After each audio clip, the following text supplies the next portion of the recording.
So mga tol, dahil ngayong linggo na po magaganap ang bigating laban sa Riyadh, Saudi Arabia sa pagitan ni Dmitry Bivol versus Artur Beterbiev rematch, kung saan nakataya po dyan ang undisputed belts ni Artur Beterbiev sa light heavyweight. So naganap na po kaninang madaling araw mga tol ang kanilang public workout. Gustong-gustong nga po makabawi ni Bivol kay Beterbiev at sinisigurado niya na siya na ang mananalo. Wika po kasi ni Bivol mga tol, papaulanan daw niya na maraming suntok si Beterbiev. Hindi nga lang daw maraming suntok mga tol, kundi mga hard punches pa daw ang pakakawalan niya. Hindi lang yan, mas maraming movement at builds pa daw ang gagawin niyang adjustment para makuha daw niya ang panalo dito kay Beterbiev. Habang si Artur Beterbiev naman mga tol, sobrang napaka-humble lagi ng sagot niya. Noong ma-interview po kasi si Beterbiev mga tol, lagi niyang sinasabi na we'll see. Samantala, sa isang report naman mula sa boxing website, pinagkumpara po ni Bivol ang lakas ni Beterbiev at lakas ni Canelo Alvarez. Parehas nga pong nakalaban ni Bivol itong si Canelo at Beterbiev.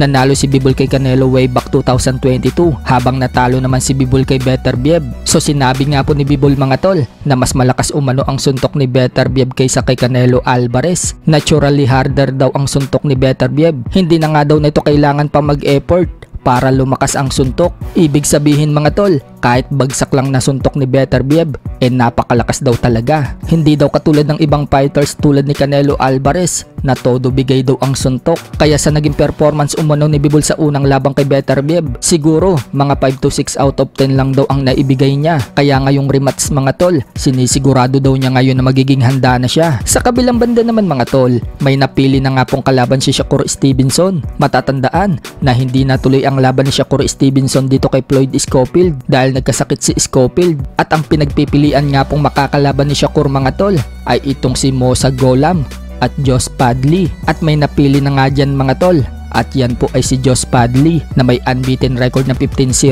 with 4 knockouts. So alam na nga po ng karamihan mga tol na pupulbusin lang ni Shakur Stevenson itong kalaban niyang isang British boxer, pero bumawi naman itong si Shakur mga tol kung easy fight lang itong makakalaban niya. Sinabi naman ni Shakur mga tol sa interview sa kanya sa public workout, gusto umano niyang labanan si Vasily Lomachenko. Kinall out nga po ni Shakur si Lomachenko at sinabing maglaban na daw sila. Sa ibang banda naman mga tol, kung matatandaan, ibinalita po natin noong mga nakaraan na may paparating ng laban ng anak ni Manny Pacquiao na si Emma Bacosa Pacquiao sa buwan ng March, at ang napapabalitaan na makakalaban daw nito ay isang African fighter. So sa latest nga po na balita sa laban ni Bacosa, napag-alaman po natin mga tol na sa March 22 na po ang kanyang laban, pero hindi pa tukoy mga tol kung saan gaganapin at kung sinong African fighter ang kalaban nito. So handang-handa na nga po itong si Emma Bacosa Pacquiao at makikita na kondisyon na. Sinasabi nga po ng karamihan mga tol na ito daw talaga ang nagmana kay Manny Pacquiao. Madami daw kasi magbato ng suntok itong si Bacosa,